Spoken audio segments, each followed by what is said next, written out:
14,000 Lebanon സ്വദേശികൾക്ക് താൽക്കാലിക ആശ്വാസം, യുഎസിൽ തുടരാൻ അനുമതി നീട്ടി. വാർത്ത പി ചെറിയാൻ. വാഷിംഗ്ടൺ.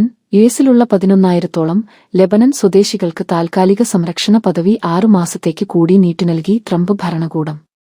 ഇതോടെ ഇവർക്ക് 2026 നവംബർ 27 വരെ യുഎസിൽ നിയമപരമായി താമസിക്കാനും ജോലി ചെയ്യാനും സാധിക്കും.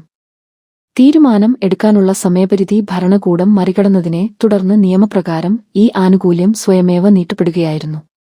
കുടിയേറ്റ നിയന്ത്രണങ്ങളിൽ കർശന നിലപാടുള്ള ട്രംപ് ഭരണകൂടത്തിന്റെ ഭാഗത്തുനിന്നുണ്ടായ ഈ അപൂർവ നടപടിയെ കമ്മ്യൂണിറ്റി നേതാക്കളും മനുഷ്യാവകാശ സംഘടനകളും സ്വാഗതം ചെയ്തു.